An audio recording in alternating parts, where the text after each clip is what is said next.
मेरा धंधा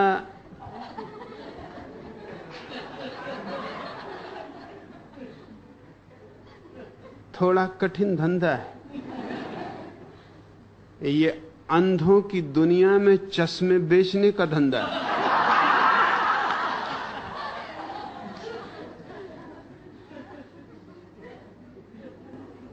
और अंधों से ये कहना कि मेरे पास आंखें हैं और तुम अंधे हो, खतरनाक है। अंधों की भीड़ है, अंधाधुंध भीड़ है।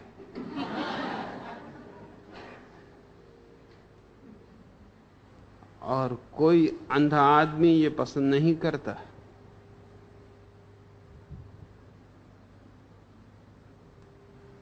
कि कोई अपने को आंख वाला कहे और उसको अंधा कहे, और जबकि उस का बहुमत है। वैसा हुआ साउथ अमेरिका के एक छोटे से पहाड़ी इलाके में 300 लोगों का एक कबीला था इसी सदी के प्रारंभ में। यह ऐतिहासिक घटना है। वे 300 ही आदमी अंधे थे। यह बहुत आश्चर्यजनक बात है। बच्चे आंख वाले पैदा होते थे, लेकिन 4 महीने के भीतर, 6 महीने के भीतर अंधे हो जाते थे।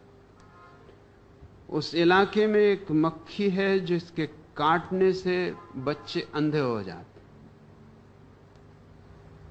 अगर 6 महीने तक वो मक्खी बच्चों को न काटे तो उनकी आंखें बच सकती, फिर वो मजबूत हो जाते। 6 महीने तक वो इतने कमजोर होते हैं कि मक्खी उनके आंखों को नष्ट कर देती। मगर वो मक्खी इतनी बड़ी तादाद में है उस घाटी में कि कोई बच्चा बच नहीं सकता। एक वैज्ञानिक ने जब ये खबर सुनी तो वो खोज में गया कि बात क्या है, क्योंकि 300 आदमी पूरे के पूरे अंधे हों, ये अचंभा है।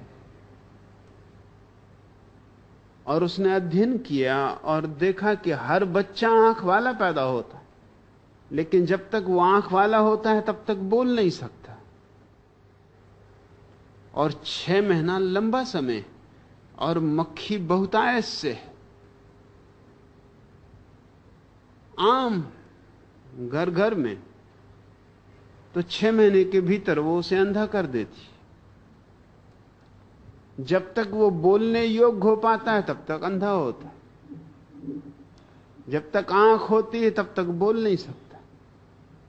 इसलिए उस कबीले को पता ही नहीं है कि आंख जैसी कोई चीज होती।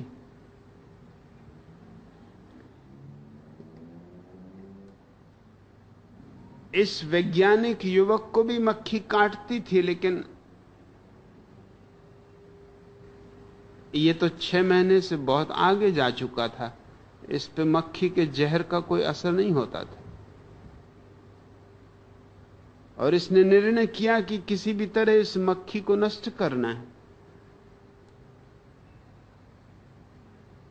और ये चकित हुआ देख के कि ये 300 अंधे लोग बिना आंखों के भी काम चला लेते, छोटी मोटी खेतीबाड़ी भी कर लेते, अपने भोजन के लायक इंतजाम भी कर लेते, कठिनाई से और मुश्किल से। मगर अगर यही जिंदगी है तो किया भी क्या जा सकता है। हम सब भी यही कर रहे हैं। कितनी ही मुश्किल हो, कितनी ही परेशानी हो, कितनी ही झंझट हो, करें भी तो क्या करें, यही जिंदगी है। और चारों तरफ सभी लोग इसी जिंदगी में जी रहे हैं।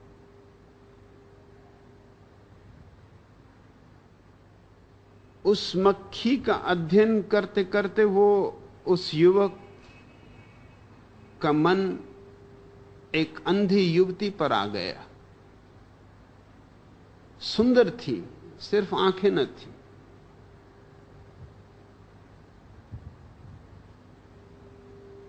उसने कबीले के प्रमुख से उस युवती से शादी करने की प्रार्थना की। और तुम जानते हो कबीले के प्रमुख ने क्या कहा?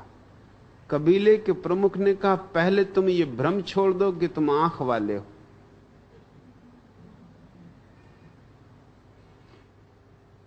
क्योंकि ये बात न कभी देखी न कभी सुनी।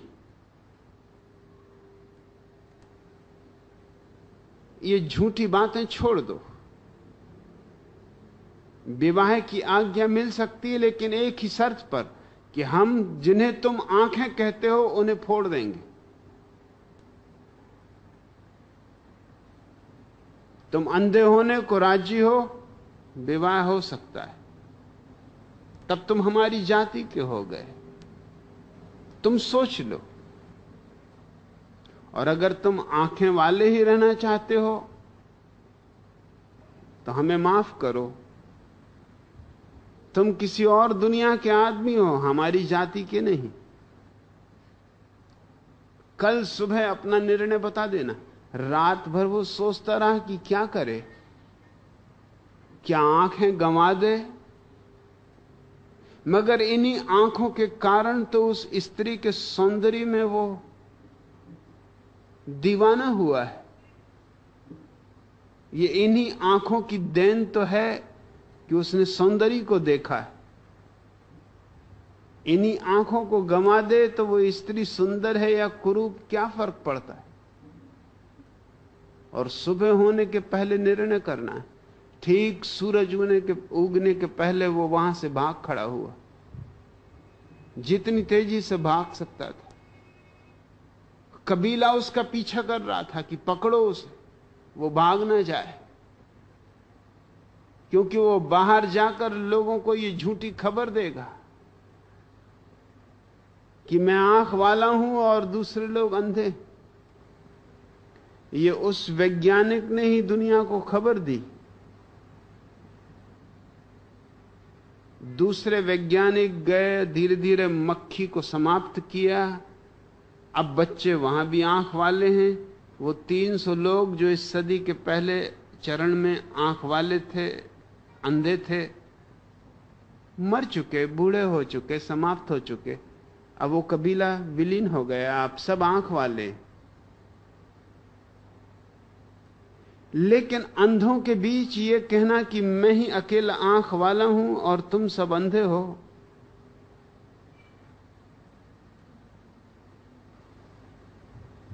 अशोभनीय है।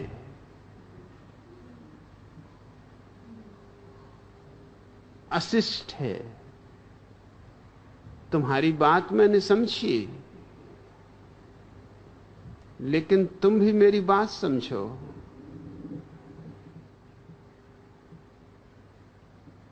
मैं तुम्हारे साथ हूं।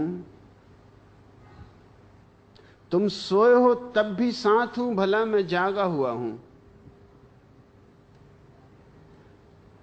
आखिर सोए हुए आदमी के साथ जागा हुआ आदमी भी तो बैठा हुआ हो सकता है।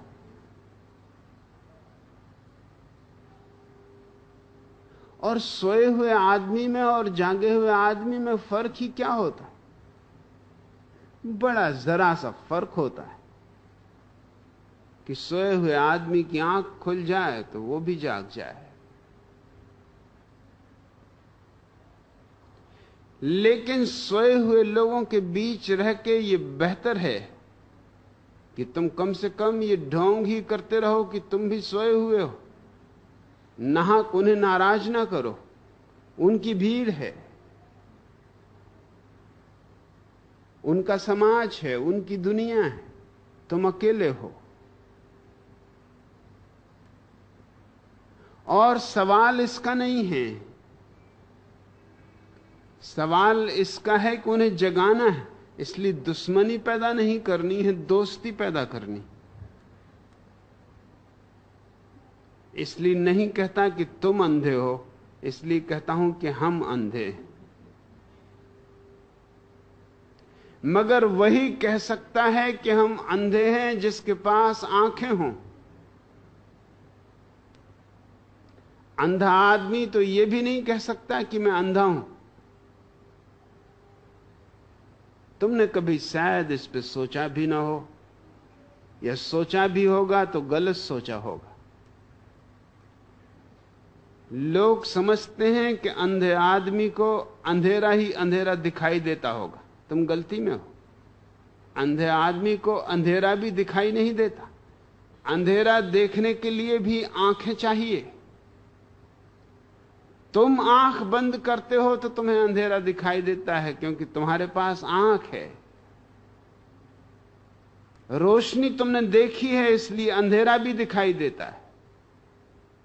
अंधे आदमी को कुछ भी दिखाई नहीं देता, उसके पास आंख ही नहीं है, ना अंधेरा न रोशनी।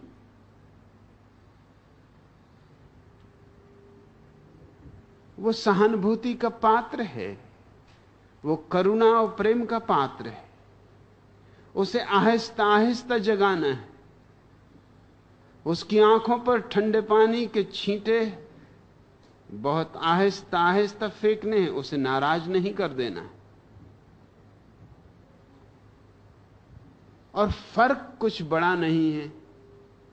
सोया हुआ भी वो वही है जो तुम जागे हुए हो, सिर्फ आंख खुल गई और दुनिया बदल जाती। गौतम बुद्ध के जीवन में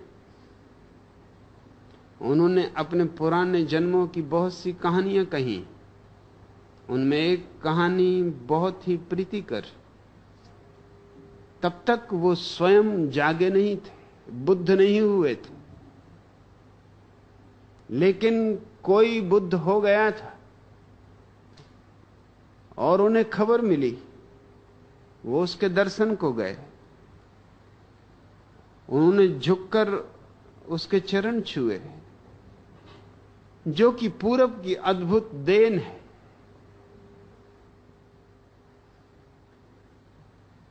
पूरब ने बहुत कुछ दुनिया को दिया है जिसकी कोई कीमत नहीं करता।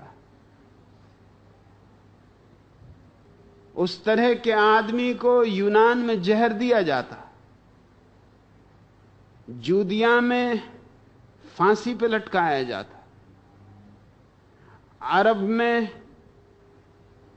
टुकड़े टुकड़े करके काट दिया जाता। हिंदुस्तान ने बहुत कुछ दुनिया को दिया है जो अद्भुत है। यहां अंधे आदमी को भी इतनी सहनशीलता दी है कि वह आंख वाले के पैर छूने को राजी, और इसमें अपमान अनुभव नहीं करता, बल्कि गौरव अनुभव करता है। अनुभव करता है कि मैं महिमा मंडित हूं कि एक आंख वाले आदमी के पैर छूने का मुझे अवसर मिला। नहीं सही मेरी आंखें, मगर कोई आंख वाला था जिसके मैंने पैर तो छुए। यह भी क्या कम है। बुद्ध ने पैर छुए और जैसे ही वो खड़े हुए तो हैरान हो गए। वो व्यक्ति, वो महापुरुष जो जाग चुका था, वो झुका और उसने सोए हुए आदमी के पैर छुए। बुद्ध ने कहा, आप ये क्या करते? ये कैसा पाप आप मेरे ऊपर थोप रहे हैं? आप जागृत हैं, मैं आपके पैर छूं, ये मेरा सौभाग्य। लेकिन आप मेरे पैर छूकर मुझे किस नरक में ढकेल रहे हैं? उस बुद्ध पुरुष ने कहा था, नरक में नहीं ढकेल रहा हूं, कल तक मैं भी तुम्हारी ही तरह सोया हुआ था, आज जाग गया हूं। आज तुम सोए हुए हो, कल तुम भी जाग जाओगे। मुझ में और तुम में बुनियादी रूप से कोई अंतर नहीं। जो अंतर है बहुत ऊपरी, बहुत मामूली है। वो अंतर मामूली है, यही बताने के लिए मैं तुम्हारे पैर छू रहा हूं।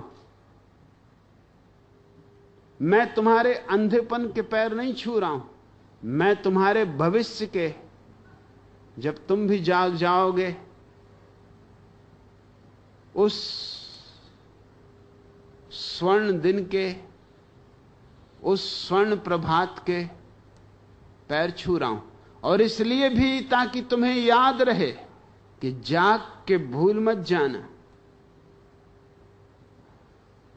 कि सिर्फ अंधे ही तुम्हारे पैर छू सकते हैं। तुम्हें भी उनके पैर छूने, तुम भी उनकी ही जमात के हिस्से हो। इससे क्या फर्क पड़ता है कि कोई घड़ी भर पहले जाग गया और कोई घड़ी भर बाद जाग गया। इस अनंत काल में घड़ियों में गिनती नहीं होती।